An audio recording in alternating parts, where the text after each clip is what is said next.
বসুন্ধরাকে অবশ্যই ধন্যবাদ যে এতগুলো মাঠ আসলে যেটা আসলে বিশাল ব্যাপার।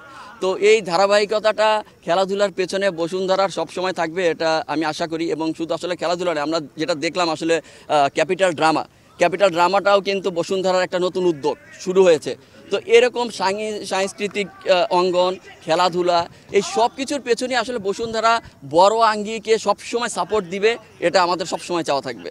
খুব শীঘ্রই আমার নির্মাণে একটি নাটক আসছে, নাটকটির নাম চোর। নাটকটিতে অভিনয় করেছেন মুশফিকার ফারহান ভাইয়া এবং কেয়া পায়েল। আশা রাখি নাটকটা আপনাদের সবার খুব ভালো লাগবে। চোর শব্দটি শুনলেই তো আমাদের চোখে ভাসে নানান রকম চুরি, এটাও চুরি নিয়ে, কিন্তু সেই চুরির ভিতরে নানান রকমের মজা আছে। আর সবচেয়ে বড় সত্য হচ্ছে আমাদের আশপাশে হাজার রকমের চুরি আছে, কিন্তু প্রত্যেকটা চুরির পেছনে একটা গল্প থাকে, সেই গল্পটা আমাদের অনেকেরই অজানা। তো আমরাও একটা চুরির গল্প নিয়ে আসছি, কিন্তু সেই চুরির পেছনে একটা দারুণ গল্প আছে, যে গল্পটা আপনাদেরকে আসলে দেখতেই হবে। সেটি দেখলে আপনারা বুঝবেন এটা শুধু আসলে একটা চুরির গল্প না, এই চুরির পেছনে একটা অনেক বড় একটা বাস্তবতা জড়িয়ে আছে। একটা চরিত্র হচ্ছে গল্পের প্রয়োজনে করা, বাট মূল গল্পের প্রেক্ষাপট কিন্তু ভিন্ন থাকে। মানে চোরটা হচ্ছে আমাদের জাস্ট হচ্ছে গল্পের যারা হিরো বা হিরোইন তারা চোরের ভূমিকায় পারফরমেন্স করবে, কিন্তু এই চোরের কাজটা কি বা এই গল্পটা কেন নির্মাণ করা হয়েছে সেটা আসলে বোঝা যাবে পুরো নাটকটা দেখার পরে। তার আগে এখন আমি বলতে যাচ্ছি না, তাহলে গল্পের মজাটা আসলে নষ্ট হয়ে যাবে। সত্যি কথা বলতে আমি নিজেও ফুটবল খেলেছি। আমি চট্টগ্রামে থাকতাম অনেক আগে, আমি যখন ছোটোবেলায় 2001, 2, 3 এসব সময় চট্টগ্রামে বিভিন্ন ডিভিশনে ফুটবল খেলেছি। তারপরে ঢাকায় আসার পরে আসলে ভার্সিটিতে ভর্তি হওয়ার পরে খেলাটা করেছি কম। সত্যি কথা বলতে 2005-06 পর থেকে আমার কাছে মনে হয়েছে লাস্ট 2-3 বছর আগেও ফুটবলের জন্য বলেন, ক্রিকেটের জন্য বলেন, আমাদের আসলে মাঠের খুবই অভাব ছিল। এখন যেভাবে মাঠগুলো হয়েছে, সত্যি কথা বলতে আসলে এটার খুব দরকার ছিল।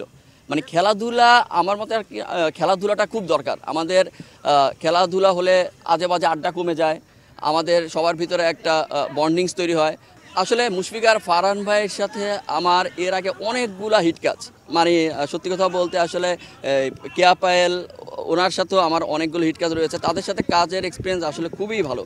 আর ফারহান ভাই সত্যি কথা বলতে খুবই সাপোর্টিভ একজন মানুষ। সে যখন সেটে মানে অ্যাক্টিংয়ে ঢোকে তখন তার যত ধরনের ডেডিকেশন দরকার সে সব কিছুর জন্য একদম নিজেকে উজাড় করে দেয়, এটা মানে বলার অপেক্ষা রাখে না। আর কেয়া পায়েল নিয়েও নতুন করে বলার কিছু নাই, অবশ্যই দারুণ পারফরমেন্স করে সে। তো এই দুজনের সাথে সত্যি কথা বলতে আমার একটা দারুণ, মানে আমি মনে করি যে এদের দুজনের সাথে আমার একটা নাটকের একটা দারুণ কেমিস্ট্রি কাজ করে এই দুটির সাথে।